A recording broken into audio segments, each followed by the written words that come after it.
Lo que no te cuentan aquí va primero. Voces jóvenes, mirada real, entender la política sin tanto formal.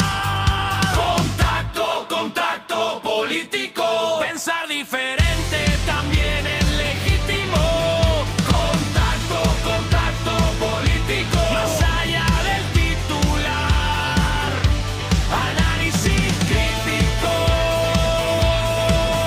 Contacto político, contacto.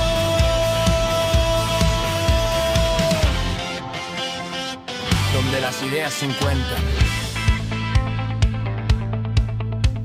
Hola, bienvenidas y bienvenidos una vez más a este programa que llamamos Contacto Político, un programa de radio de Frecuencia U, la radio de la Universidad de Medellín, en donde un profesor habla con sus estudiantes sobre política nacional e internacional. Y hoy tenemos 4 estudiantes que tengo yo en las clases electivas de inglés. Ninguno estudia ciencia política. Quiero que se presenten, que nos cuenten nombre, que estudian, en qué semestre están. Bueno, hola, muchas gracias por la invitación. Yo soy Mónica, yo estudio diseño y gestión de moda y textil y estoy en tercer semestre. Genial. Hola, yo soy Sara González, también estudio diseño de modas y también voy en tercer semestre. Mucho gusto a todos, yo soy Samuel Mejía Galeano, estoy en primer semestre de Derecho y muchas gracias, profe, por darnos esta oportunidad. Con muchísimo gusto. ¿Y el último? El último, Pero no por último, menos importante. Soy Kevin Cifuentes, estudio Ingeniería de Sistemas y ya voy en quinto semestre, ya un poquito avanzadito. Acá están contentos de que estudies Ingeniería de Sistemas. Bien, lejos de la cabina. Felicita. Y sí, eso es lo bueno de estar en un programa con estudiantes de todas las carreras. Que vamos a hablar de política, pero desde distintos lugares, ¿cierto? Cada uno de sus carreras, sus intereses. Entonces, bienvenidos, bienvenidas. Gracias por estar acá. Hoy vamos a hablar de 2 temas particulares. Uno nacional, como siempre, y otro internacional. En el tema nacional, el famoso tema de la paz total. Paz Total, que es un proyecto de este gobierno que va de salida ya, que lleva 3 años y medio, y que en realidad se basa en el marco de una ley, la ley 2272 de 2022, que lo que hace básicamente es dar un marco, si quieren, jurídico para el diálogo.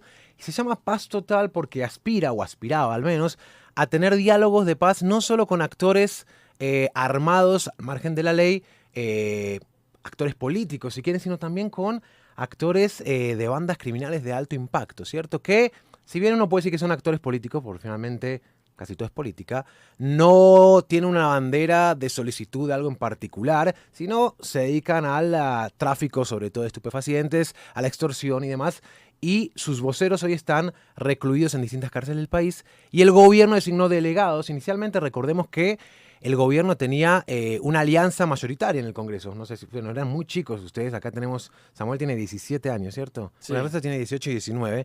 Esto era cuando ustedes estaban en el colegio, en el bachillerato, en la secundaria.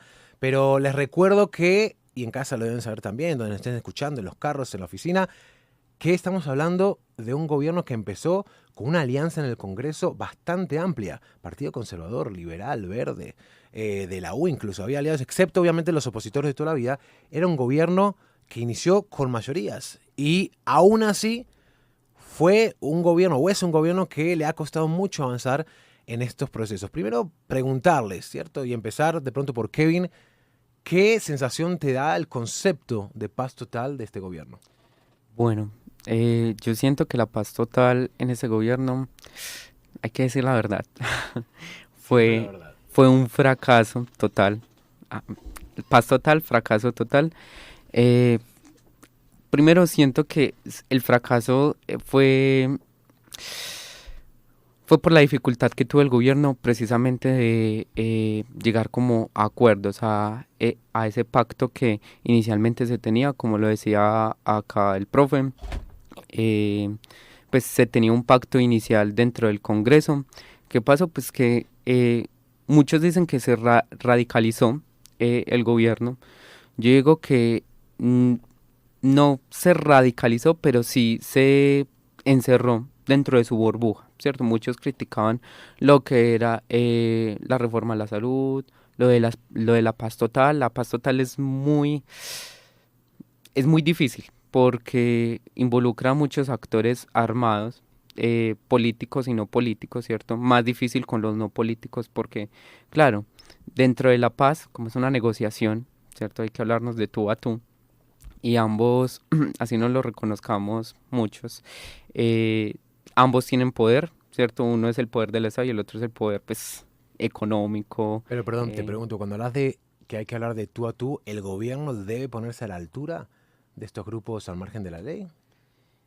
Pues siento que en conversaciones de paz eso pasa mucho, ¿cierto? Pasó con las FARC en ese momento, que, claro, tenía que negociar. En su momento negociaron, sea sobre beneficios económicos, sea sobre representación política que la hubo, ¿cierto? Que se acabó justamente en este nuevo periodo del Congreso que se eligió, y demás cosas, ¿cierto? Ellos fundaron un partido político y todo esto. Lo que buscan los actores armados para la paz pues son alternativas, ¿cierto? Y el gobierno debe darle alternativas, no solo impunidad, ¿cierto? Que siento que eso es otro de los errores de la paz total. Fueron muy abiertos con personas que pues le han hecho daño y son criminales, ¿cierto? Y tienen una mente criminal. Y siento que eso no hay que respetarlo mucho, sino que el gobierno debe también poner mano firme. Suena ahí un poquito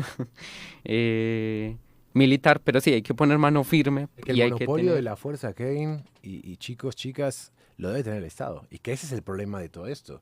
La fuerza, cuando hablamos del monopolio y la fuerza, es que la policía, el ejército, deben estar siempre en manos del Estado. Y no puede haber bandas al margen de la ley, paramilitares, guerrilleros, que cojan armas y decidan qué. Porque hay una realidad que vos decís, y es, en muchos casos no es igual, obviamente, un grupo al margen de un ELN, por ejemplo, que una banda criminal de la ciudad de Medellín.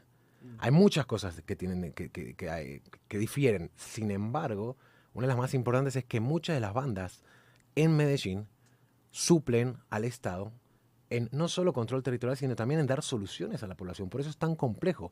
Uno ha trabajado en paz y asesorado procesos de paz, y lo que ha visto es que en los barrios, en muchos casos, los habitantes de los barrios de Medellín prefieren resolver un problema a través de un coordinador, de los famosos los muchachos del barrio, que con la policía, que con el Estado. Entonces, ese es un desafío muy grande. Quiero escuchar también a Samuel, que estudia Derecho y que conozco su postura, que es muy firme en esto, y quería saber si para vos es recomendable hacer todo un proceso casi que complejo y integral con todos los procesos de paz, todos los procesos violentos que hay en Colombia, y englobarlo en un solo proyecto de ley, que es el de la paz total. Bueno, profe, en Colombia ya se le dio la oportunidad a estos grupos al margen de la ley en el 2016 con Juan Manuel Santos. Y este gobierno les dio, por así decirlo, una segunda oportunidad que claramente Juan Manuel Santos no lo logró resolver de una forma correcta, y Petro muchísimo menos, por supuesto. La paz total lo que ha hecho, algo en lo que estoy muy de acuerdo con usted, es que hay darle impunidad a los criminales. ¿Cómo es posible que en un país que lleva más de 50 años en una guerra interior, que en el 2016 se firmó unos acuerdos de paz con estos grupos guerrilleros y que muchos no quisieron apegarse, y aún así sigamos hablando de no, vamos a sentarnos a hablar con ellos? Claramente ellos han mostrado una negativa varias veces en querer negociar, y algo muy claro es que la paz se impone. Algo muy claro que usted dijo es que el Estado es el que debe tener el monopolio de la fuerza, nos lo decía Max Weber. Y Qué bueno cuando citan autores de ese talante. Gracias, Samuel, por la cita de Max Weber. claro, pero porque no mencionar a Max Weber cuando se habla del monopolio de la fuerza es completamente diferente, porque es que él nos decía que el monopolio de la fuerza lo debe tener el Estado. Y si el propio Estado tiene ese monopolio de la fuerza, y nosotros sabemos que el ejército colombiano es un ejército preparado, que puede llegar a enfrentar a estos grupos, no nos vamos a mentir, estos grupos al margen de la ley no son una pandilla mexicana, son grupos guerrilleros fuertísimos que en México pues tienen sus dificultades, pero estamos hablando de Colombia. Pero ojo que los cárteles Y- de México son muy poderosos, Samuel, ¿eh? Claro, El sí. armamento que tienen llega de Estados Unidos, esas camionetas blindadas, esos, incluso hasta tienen cohetes, o no te digo misiles, pero cohetes tierra-aire que han tirado Black Hawks sin ningún problema. Pero usted mira lo que son las guerrillas colombianas y son guerrillas que han durado años, que han facturado millones de dólares en la venta de la cocaína y tienen un mercado mundial y grandísimo en la venta de coca. Entonces, Yo tengo una pregunta para Mónica. Bueno, no es una pregunta, pero a ver un comentario. Porque Samuel dice algo que es muy cierto y es se han llenado de dinero. Ahora, completamente. ver la situación del narcotráfico como unilateral y pensar que los grupos al margen de la ley son los únicos que están involucrados es desconocer que esto, o el comercio de la cocaína, particularmente, también pues de otros estupefacientes, pero principalmente la cocaína, está relacionado también con el Estado y con estamentos del Estado. Vos tenés senadoras involucrados, no vamos a dar nombres porque no tengo pruebas, pero tampoco tengo dudas y no me quiero meter en un problema jurídico con senadores que están metidos en el narcotráfico, pero esto es así, vos tenés miembros de las fuerzas, de la fuerza pública metida en el narcotráfico, miembros del Senado, miembros del Ejecutivo, vos tenés gente muy poderosa, entonces, si bien estoy de acuerdo contigo que eso hay que combatirlo, ¿de qué manera se puede combatir desde el Estado sabiendo que del otro lado hay mucho dinero, pero que también eso está arraigado en los estamentos también de la fuerza formal, de lo público? Es complejo. No, es básicamente entender eso, porque Colombia, yo creo que a diferencia de otros países, ¿por qué ha durado tanto la guerrilla?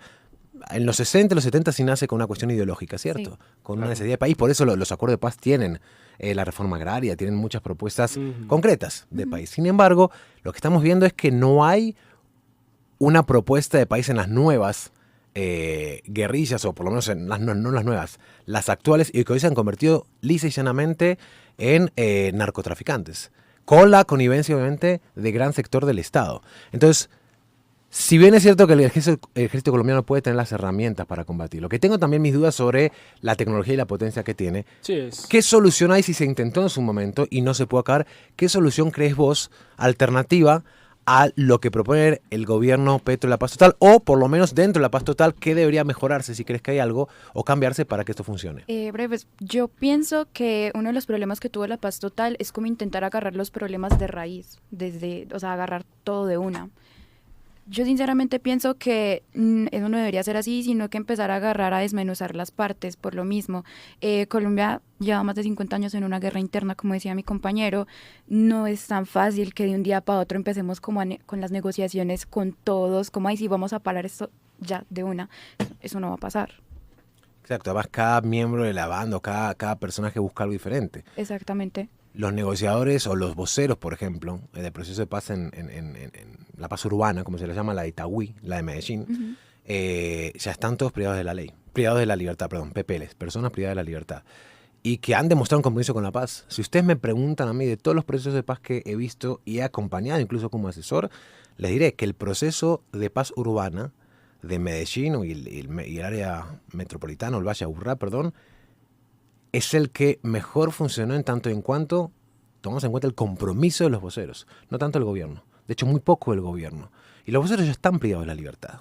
Ahora se generó todo un escándalo sobre una fiesta que hubo con un cantante sí. vallenato y demás, Sí. que obviamente es desubicado, por lo mínimo, Sí. ¿cierto? Pero si me preguntan a mí de la importancia de un proceso, y perdonen lo que voy a decir, me parece irrelevante.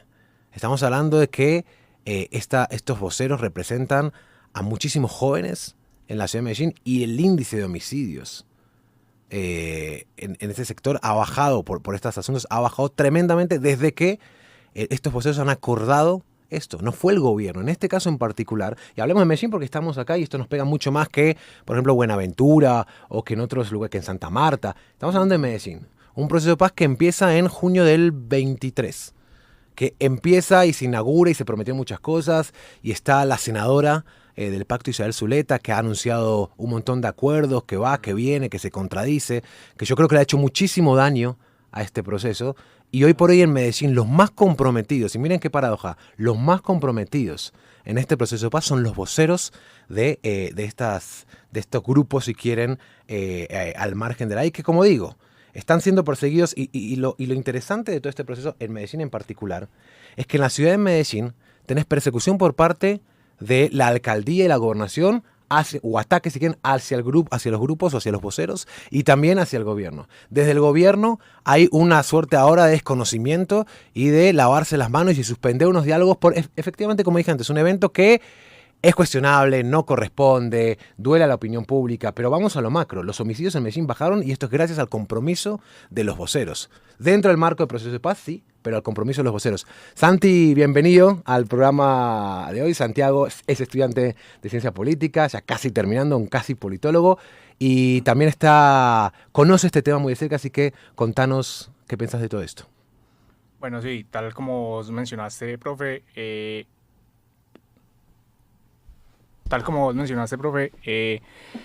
lo que le corresponde a los voceros es una parte muy importante debido a la transversalidad que debe haber tanto con la sociedad civil como con el gobierno. Y esto hace una parte fundamental en el proceso de la paz urbana, debido a que son ellos los comprometidos y son ellos los que, si bien tienen un margen de maniobra supremamente limitado, debido a que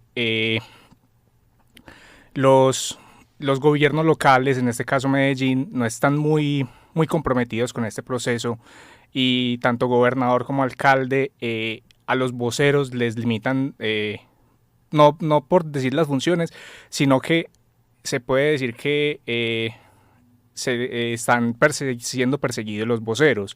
Están siendo perseguidos los voceros y hay como un margen donde se les ponen una compulsa de copias y pues toda una persecución judicial, etcétera. Aparte, yo creo que también hay una crisis de gobernabilidad en este momento, durante todo el gobierno Petro, debido a que pues muchas instituciones no están como comprometidas con este proceso y pues no sé como que se complementan. Porque, por ejemplo, ya se ha visto casos en que los voceros de los actores armados han tenido dificultades y han sido perseguidos no tanto por el gobierno, pues por varias instituciones del gobierno, como la fiscalía, las alcaldías, la gobernación, y ya se ha visto, por ejemplo, en los casos de la paz total, en otros ámbitos, por ejemplo, con las disidencias de la Segunda Marquetalia, el CENEF, y todo esto, por ejemplo, en el caso de Jesús Santrich, en el caso de Alex Araña, en su momento, que eran los voceros y los jefes negociadores de estos grupos armados, y que a raíz de esta compulsa de copias y de este entramado de la fiscalía, entramado no, de esta persecución de la fiscalía, ha hecho que las mesas de diálogo se fracturen. Yo te agrego algo que dijiste muy interesante, y ahora quiero escuchar tu opinión, Sara, también, y es, hay una persecución y eso es cierto. Hoy es concejal Carrasquilla, y consiguió unas copias de los videos de la entrada a la cárcel. Mi pregunta es, y le pregunto a la concejal, ¿cómo consiguió esas copias de videos que son del IMPEC? Ya eso, cualquiera, acá tenemos un estudiante de Derecho, cualquiera que estudie Derecho, que conozca un poquito, sabe que estamos hablando de una prueba que a todas luces sería ilegal en el caso de probar algo, porque se consiguió de manera ilegal. Segundo, el impacto, vuelvo y digo, el impacto del compromiso vamos a decir la mayoría de los voceros, porque obviamente hay de todo, pero de los voceros en general, con este proceso ha sido mucho más destacable respecto a lo que el gobierno nacional o el gobierno departamental o el gobierno distrital ha hecho. Y lo que yo siento, y esto sí quería escuchar tu opinión, Sara, es que hay una sed de venganza muy grande. Nadie está eximiendo de los crímenes y están pagando, de hecho. Aquí los únicos que de hecho están pagando cárcel son los voceros. El resto de los que están involucrados en este proceso están libres y tienen un montón de causas. No voy a dar nombres para no comenzar una persecución ni que nadie diga nada particular, pero por persecución, como bien dijiste, Santi, a las familias también de los voceros, que no tienen absolutamente nada que ver, y por el contrario, son las que están comprometidas en el territorio trabajando por la paz. Cuando uno va a los territorios, yo sé que ustedes los caminan mucho, vos sos representante de juventud, vos caminas mucho en los territorios, lo sé, ustedes ven que en realidad la gente quiere que haya paz, y no como algo paz y amor, hippie y demás, sino ven los resultados concretos de un compromiso de los voceros en bajar un montón de acciones que, como les digo, consecuencia directa es la baja del homicidio. Y obviamente eso se lo adjudica el alcalde por una buena gestión, el gobierno por una buena gestión, pero realmente son los voceros, paradójicamente, los que están haciendo esa buena gestión. Y quería hablar del concepto de venganza. Sara, ¿Qué te hace sentir a vos como ciudadana, como estudiante, como persona que evidentemente te interesa lo que pasa alrededor, este concepto de venganza dentro de un proceso de paz? Bueno, yo siento que principalmente, como tú dices, que los voceros son los que están pagando por esto.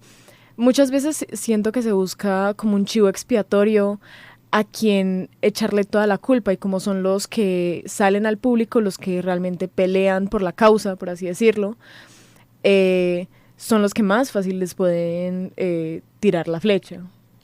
Así es. Y a ver, nadie está eximiendo de culpas y responsabilidades, pero están pagando cárcel. Entonces ya están privadas de la libertad. Y vuelvo y digo, no voy a justificar la parranda vallenata. Primero porque, pues con todo respeto al vallenato, me gusta, pero podrían haber elegido otras cosas, son gustos. Sino la importancia que se le dio a eso, y por eso es que se suspende. Y lo más interesante es que el gobierno nacional, por un lado, con su vocera y delegada para esto, Isabel Zuleta, quien ha tenido además manifestaciones de violencia muy grandes contra cualquiera que piense diferente, le ha hecho muchísimo daño a este proceso, si me preguntan a mí. Yo creo que el proceso, desde la teoría, desde la fundación, es bueno. Por eso yo hice la diferencia cuando Samuel decía, una cosa es un proceso de paz, y creo que Mónica también lo decía, con el ELN, que es un grupo que en teoría busca un reconocimiento político y demás, que con las bandas de crimen de alto impacto se llama. ¿Por qué las estructuras, si quieren? Porque estas bandas tienen una injerencia muy grande en la ciudad, tanto negativa como positiva. Voy a explicar lo negativo, es evidente. Lo positivo es que resuelven problemas de la ciudad del día a día. Vos no puedes de un día para el otro sacar a las bandas y decir, bueno, ya no hay más bandas. ¿Saben qué? Miren, más de una vez, y lo voy a decir de frente, más de una vez ha pasado y nos han dicho que la Policía Nacional se comunica con los coordinadores territoriales para resolver problemas de convivencia. No van directo al barrio, sino que llaman al coordinador territorial. Y esto me llama a un tema que Santiago sabe que yo soy muy afín, y que creo que es una de las soluciones, y es la regularización o la legalización de la droga. Si ustedes me preguntan a mí, la droga, por supuesto, no recomendamos que consuman, es nociva para la salud, no es buena que se consuma. Ahora bien, hay muchos otros aspectos en la sociedad que están legalizados, que no hay educación para esto.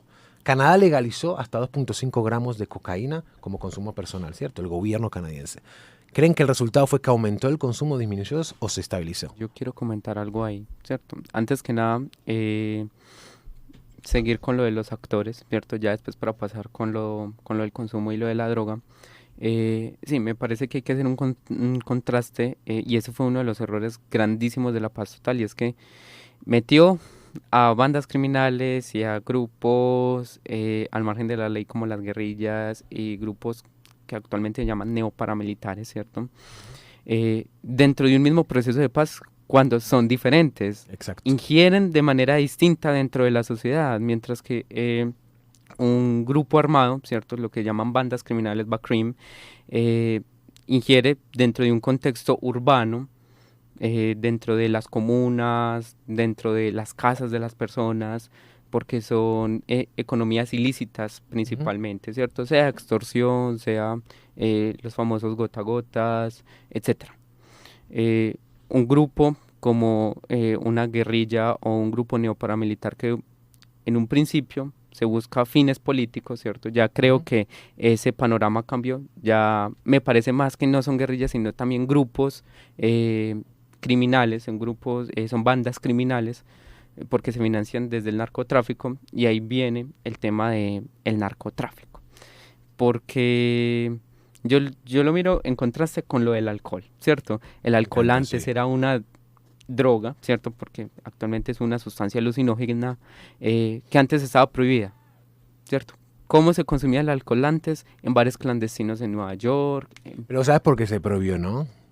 El movimiento de la templanza. Unas mujeres muy ricas de Nueva York, cristianas, que decían que el alcohol era igual a pobreza, a bandido y demás. En el 20 le pidió al presidente de los Estados Unidos, ahí venga, prohíba esta vaina, y lo prohibieron. Y como decís, solo en Nueva York se habla de 15.000 bares clandestinos, como bien decís vos, Kevin, donde se consumía el alcohol ilegalmente. Claro, entonces es eso. La ilegalidad trae consigo todo lo que tiene que ver con piratería, tráfico de estupefacientes, tráfico ilegal también de fauna silvestre, ¿cierto? Todo lo que sea ilegal. El problema principal es ¿Por qué criminalizar el consumo a las personas, cierto?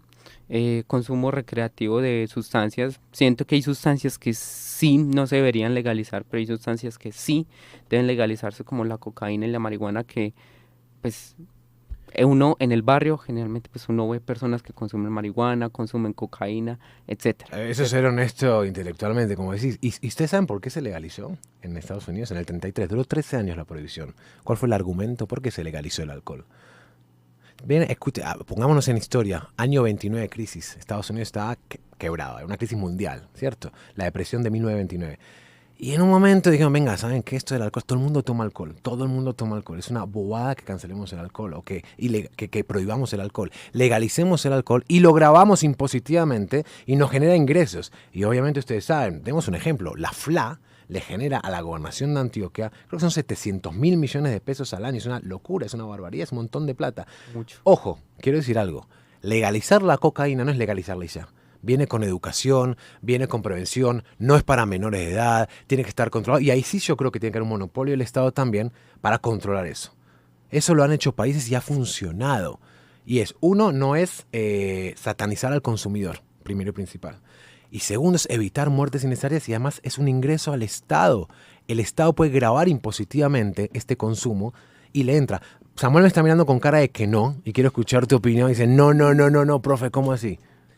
Es que en un país como Colombia es algo realmente complejo, porque nuestra nación se ha visto marcada terriblemente por lo que ha sido el narcotráfico, y en este momento una legalización realmente no nos traería, pues, pensaría yo, nada bueno, porque Pero llevamos... en este momento, o sea, ¿qué quiere decir que en un futuro lo ves posible o no? Yo realmente, en un futuro complicado, posiblemente si en algún momento, ¿para qué nos vamos a decir mentiras? En algún momento eso lo van a legalizar. Ok. Ahora, ya que yo esté de acuerdo, no es diferente, pero realmente hay que mirarlo desde un punto en que a Colombia, es muy diferente uno analizarlo desde Estados Unidos, desde Canadá, con analizarlo con Colombia, porque este país, este tipo de sustancias ha marcado la historia, porque ya nosotros somos reconocidos mundialmente por la coca. Pero te pregunto, Entonces, ¿marcado en cuanto a su consumo o en cuanto a su comercialización? Eso iba a la también. comercialización, claramente. Pero ¿qué pasa? Esa comercialización es muy... O sea, lo que usted nos dice, el monopolio lo debe tener el Estado, ¿correcto? Pero primero, si se va a hacer eso, más que yo esté de acuerdo o no, si se va a hacer eso, primero se tiene que solucionar el problema del narcotráfico, es decir, del tráfico ilícito, que ahí es donde ya volvemos a la paz total. Y es que este tráfico ilícito lo que ha generado es que en Colombia, pues, estos grupos generan demasiados ingresos. Total. Y Qué por eso pena. se han mantenido. Qué pena, Samuel, yo te interrumpo ahí. De hecho, me parece que la legalización del consumo, ojo, no de la droga en sí, del consumo de sustancias psicoactivas es una de las soluciones para desfinanciar a estos grupos. Pero Claro, claro, le el consumo, quitamos- ¿para qué? Porque el consumo, por ejemplo, de cannabis, no es ilegal. Si vos plantas, puedes plantar hasta 19 plantas en tu casa y Sí. consumirlas.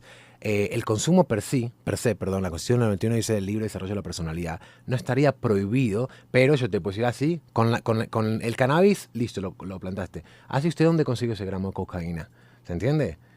Entonces, yo estoy de acuerdo con vos en algo, Samuel, y no es de un día para el otro la legalización, y tiene que ser parte de un proceso de diálogos y demás, pero aquí el principal obstáculo sería el principal consumidor de cocaína del mundo, que no es Colombia. ¿Dónde están los principales consumidores? En el norte. Estados Unidos, Europa. Sí, pero Estados Unidos más que Europa. Tenés razón, Europa también, pero Estados Unidos el mayor consumidor, se lleva un 60% de la coca, 70, perdón, que sale de Colombia se va para Estados Unidos. Entonces, no podemos ser inijones y pensar que en Estados Unidos no hay actores criminales poderosísimos. Hablamos de jueces, senadores también y personas al margen de la ley que ayudan a que eso llegue, porque listo, sale. Sacar un kilo o sacar estos son los precios. Un kilo de coca hacia México son $35,000. ¿Pero por qué vale $100 el gramo en Nueva York o más? Porque entrarlo a Estados Unidos es más costoso. ¿Y quién lo recibe en Estados Unidos? Eso sí es algo que por lo menos nosotros difícilmente nos enteremos, pero si solo Colombia legaliza la cocaína, es para consumo interno y le baja un montón el tema de la producción, no la producción, si quieren el narcotráfico per se, pero la plata está en la exportación de la cocaína, la verdadera plata, ¿cierto? Entonces, ¿realmente la solución es legalizarla o mirar a ver cómo solucionar ese problema de exportación? Yo creo que son ambos al mismo tiempo. Yo creo que también se le debe dar como un trato diferente al que se le ha tratado durante varias décadas al tema de las drogas, debido a que pues se ha prometido acabar supuestamente con el tráfico de estupefacientes, pero eso en realidad nunca ha sucedido. Y como bien se sabe, esas estructuras funcionan de manera jerárquica, de manera piramidal.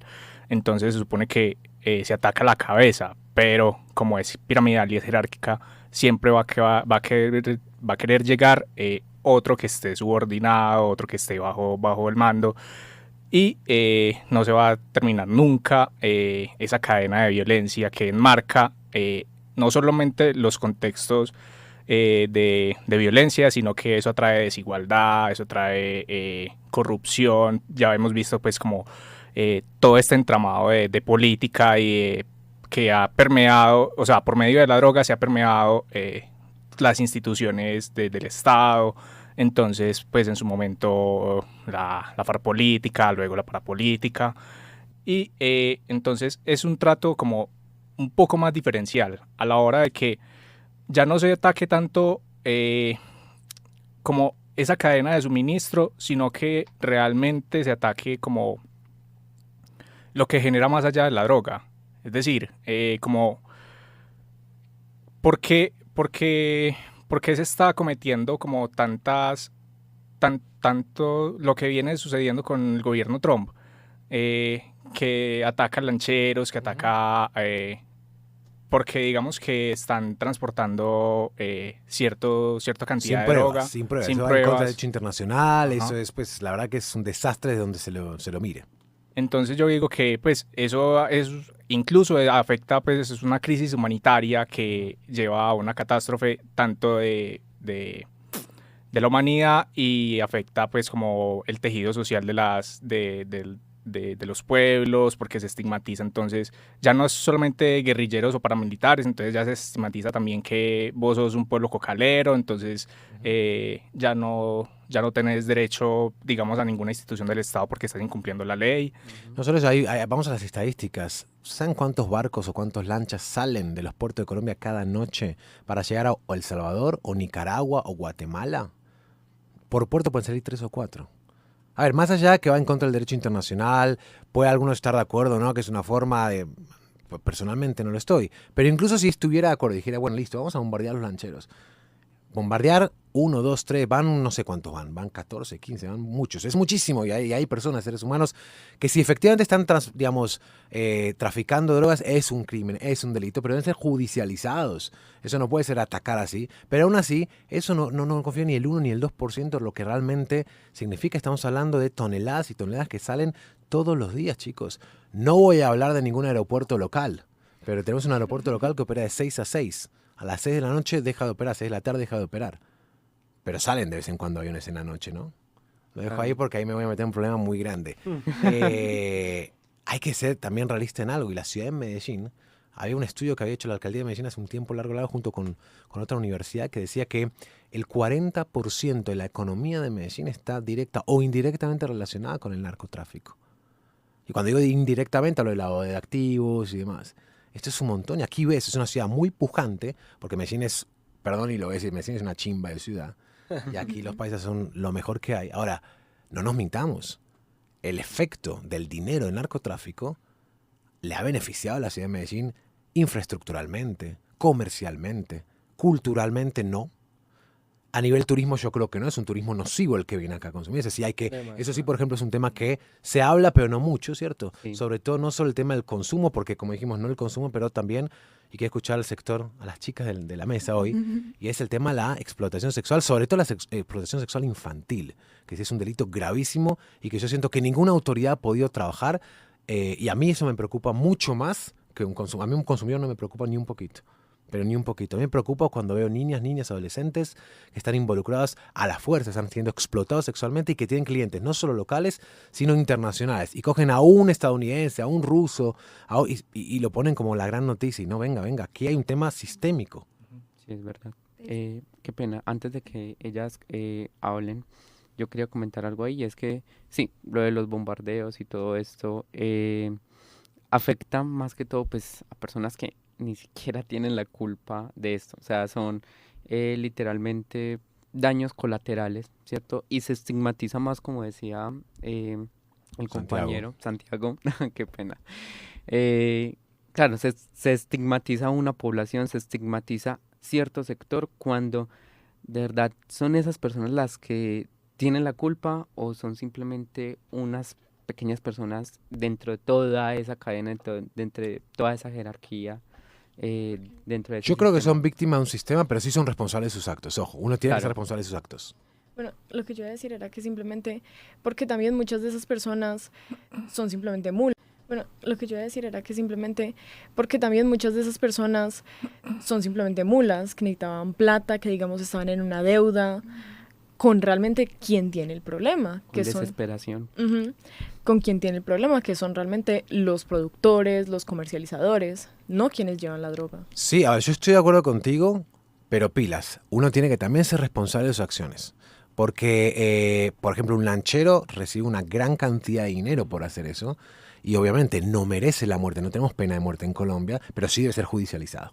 Por supuesto, es en la cadena el menor de todos, totalmente de acuerdo. Pero sí hay que hacerse cargo también de los actos individuales porque si no, siempre es la estructura y nunca cae nadie. Por eso mismo yo digo que ahí entra un conflicto también por lo que dije Sara, o sea, puede ser que sean mulas, que sean terceros que simplemente están cumpliendo órdenes por lo que tienen deudas y yo no los justifico porque pues, como dices, están haciendo algo ilegal.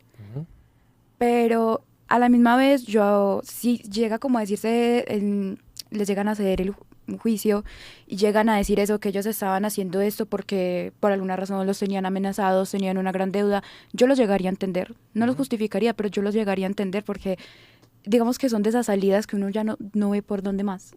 No, y los motivos por los cuales cada uno hace sus acciones son variados, ¿cierto? No toda la gente que está con deudas sale y acepta ser mula, ¿cierto? Ah, claro. Yo creo que hay no que estar sé. muy desesperado o tener una vara moral diferente o simplemente creer que no me va a pasar a mí. Sí. Por eso digo, ojo, aquí no es un debate de son todos y no, venga.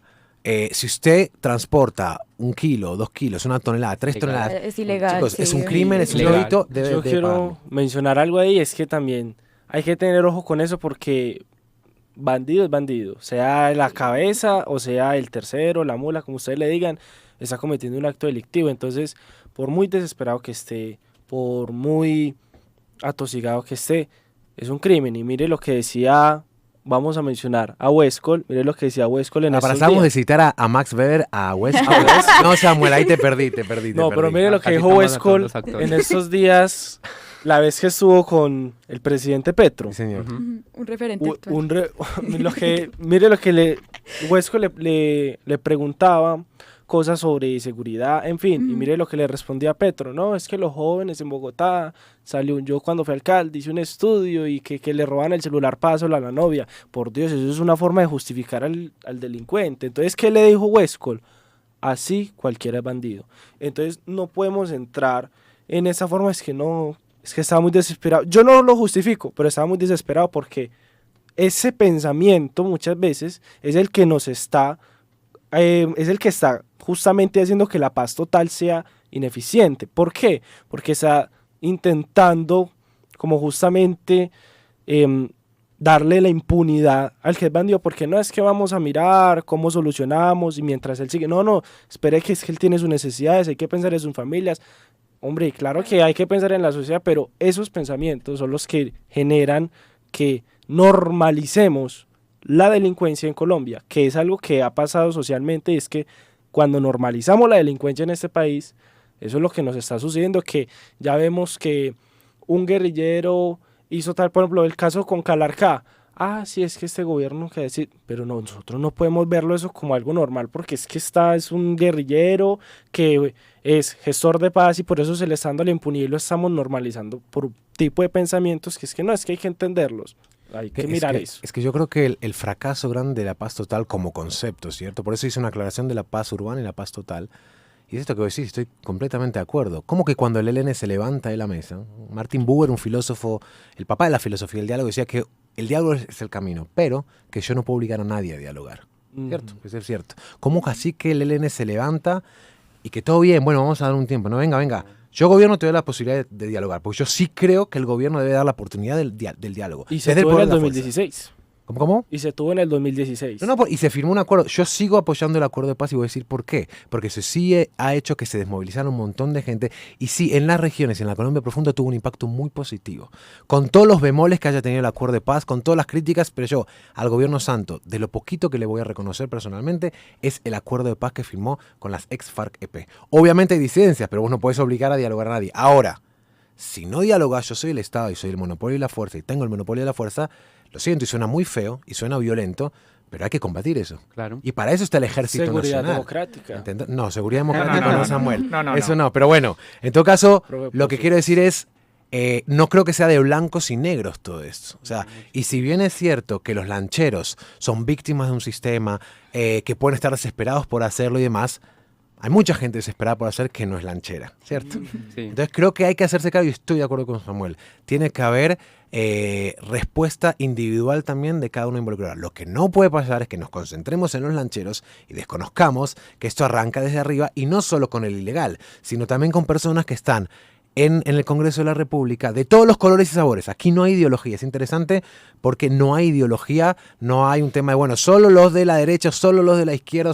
No. Aquí tenemos senadores y senadoras de todos los partidos. No sé si de todos, porque es injusto decir de todos, no tengo pruebas de todos, pero he conocido casos, como digo, no tengo pruebas, pero tampoco tengo dudas, de senadoras y senadoras involucrados en todas las regiones con el tema del narcotráfico, que se benefician directamente.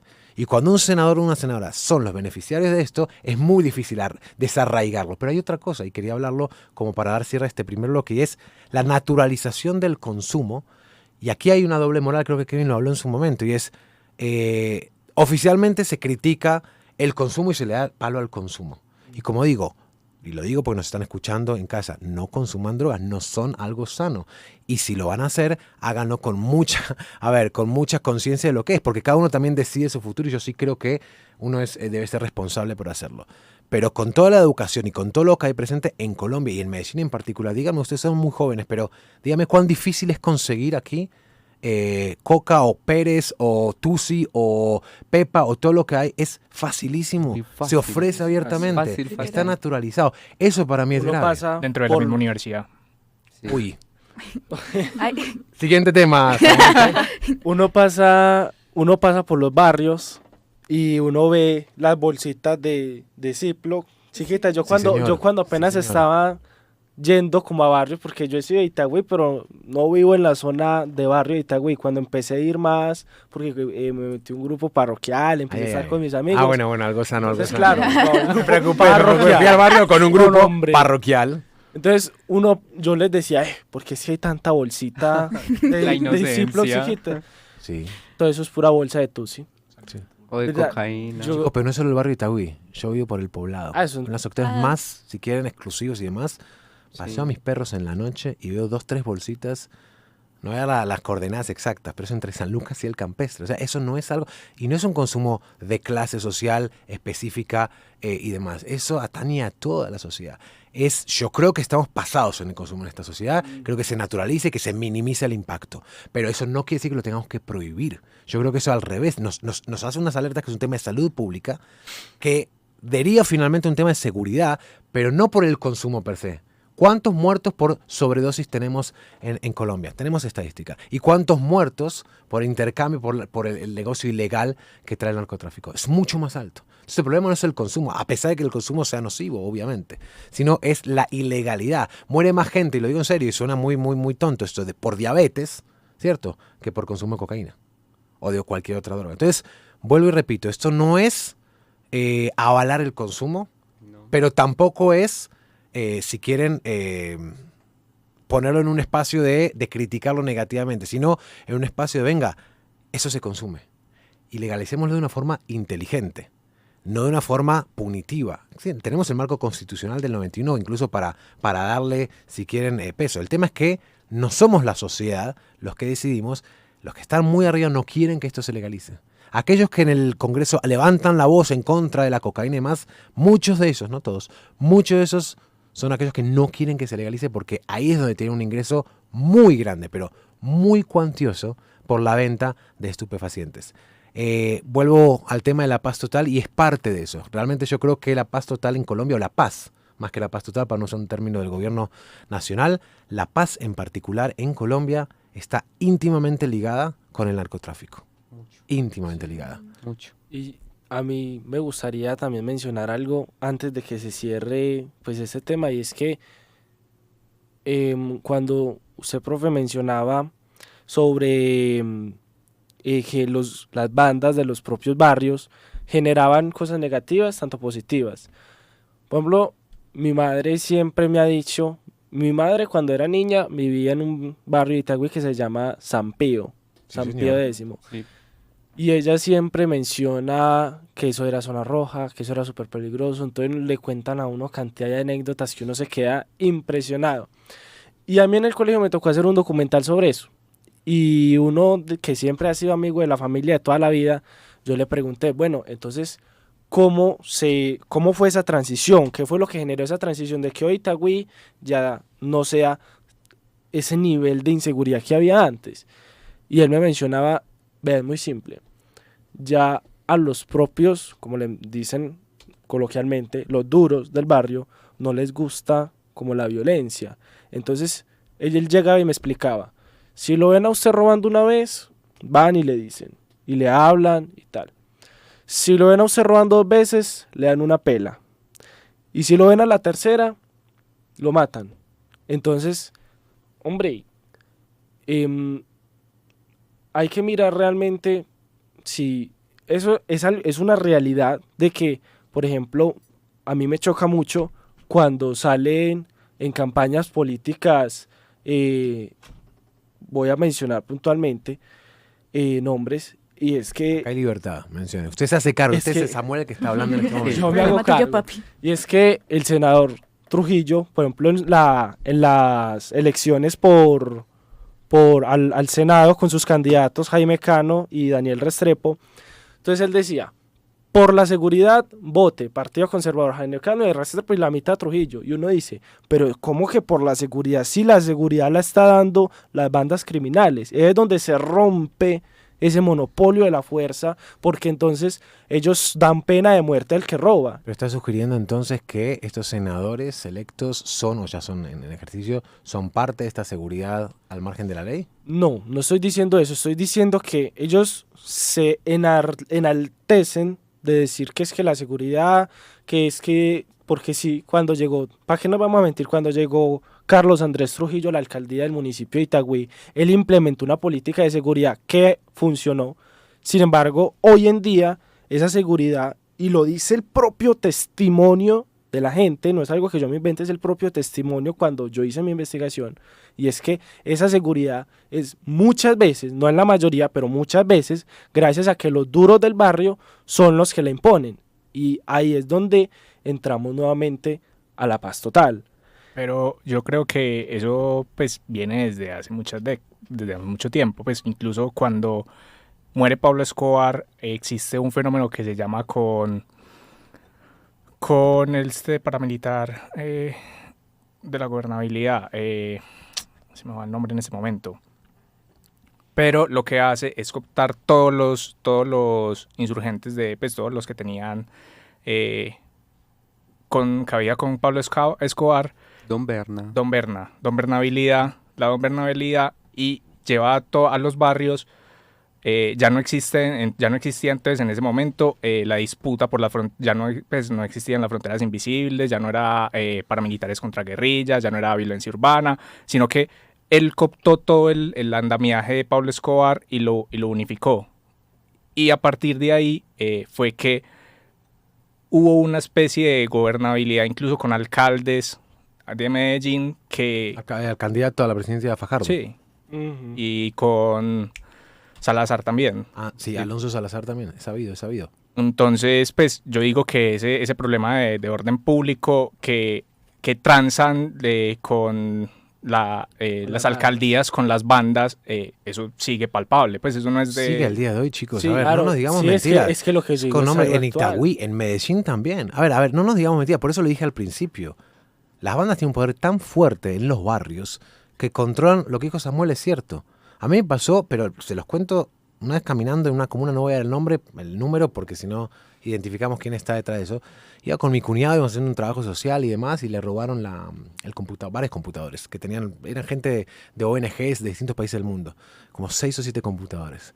Y llegó, y yo los llevé acá, los traje acá, me sentí muy mal. ¿Qué hice? Le escribí a uno de los coordinadores, que yo sé que está en este tema, y digo, mira, pasó esto, hey, colaborame, esta gente trabaja justamente por la paz acá en el barrio, y están haciendo, a las 2 horas aparecieron los computadores intactos. Sí. Lo pregunté, no dije, digo, eso no fue la policía, no hubo denuncia.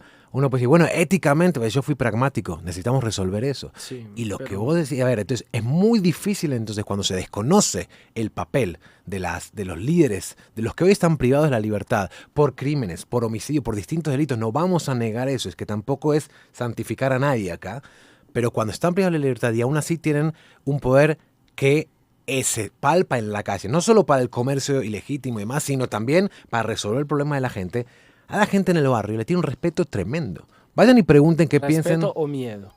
¿Sabes qué? Respeto. ¿Sabes que en algunos casos es respeto, Porque son años de un trabajo que va con ONGs, con fundaciones, con Con la distintas misma cosas, iglesia. con la misma iglesia. Eso sí es correcto. Pero a ver, yo le digo una cosa, cuando vos necesitas solucionar problemas, cuando vos necesitas solucionar un conflicto, tengo aquí estudiante de resolución de conflicto, uno tiene que hacer sentir a las partes, lo primero en resolución de conflictos que te enseñan es hacer sentir a las partes involucradas ganadoras, Sí. todas. Entonces, y resolver el conflicto. Por eso es que cuando yo veo actitudes, por ejemplo, dicen, es que Bukele, no me queme Bukele, que nos da para otro programa y ya estamos casi cerrando, pero Bukele transó con las bandas. Eso es una mentira que fue de frente y en contra. Claro, tiene un proceso además punitivo tremendamente cuestionable, al menos, si quieren, muy fuerte, muy admirado por muchos, muy en contra del derecho internacional o el derecho humano para otros, pero el tipo sí tuvo que transar. El poder que hay en el barrio no es un poder simplemente palpable y económico, es un poder cultural, simbólico muy fuerte. Entonces, bueno, como para ir cerrando esto, nos quedamos sin tiempo para hablar de un tema internacional también muy álgido, que es lo que está pasando en este momento en Asia Occidental, que es tremendo, un resumen simplemente interesante, y es que Donald Trump dice haber terminado la 10ª guerra que él empezó, una paradoja tremenda, lo podemos hablar en el próximo programa, pero quería agradecerles a todos y a cada uno de ustedes, ¿cierto? Mónica, a Sara, a Kevin, a Samuel, a Santiago por estar acá. Realmente es muy importante, creo que los estudiantes, no solo de ciencia política, sino de todas las materias, de todas las carreras, puedan estar en un espacio radial como este. También agradecerle a quienes están escuchando en todos lados en la ciudad de Medellín. No sé si quieran saludar a alguien, mandar un saludo, un especial mensaje. No, un mensaje especial para la gente que nos escucha de la Comuna 2. La Santa Comuna 2, Cruz. sí, claro, la Comuna 2, Kevin está Y mandando presente. saludos. Presente la Comuna 2, algún otro saludo a nuestro representante juvenil. Un saludo a todos los jóvenes de Itagüí. Está muy bien, Santi. No, Santi, No, muchas gracias por la escucha y Sara. A quienes nos escuchan desde Guayabal. Ah, Bien, Guayabal, muy bien, Mónica. no, ya felicito a Itagüí. Ya no Y participo. David por todos. No, yo un saludo a mis padres que están escuchándome en Argentina, a mi tía Esther, a todo el mundo, porque después se quejan que no mando saludos a nadie, que soy muy serio, y no soy tan No. serio, la verdad. Sí, Santiago es el serio aquí, pero un saludo a todos realmente. Muchísimas gracias también a Frecuencia U, a Alejo, que está detrás de la cabina haciendo esto posible. Así que no se pierdan esto que es Contacto Político. Estamos miércoles y viernes, nos pueden escuchar por radio AM 940 en amplitud modulada. Y bueno, nos estamos viendo próximamente. Muchas gracias. Tengan ustedes una excelente jornada y una feliz vida. Gracias. En la mesa suenan voces, puntos de vista en conexión. No es blanco o negro, aquí hay matices en discusión.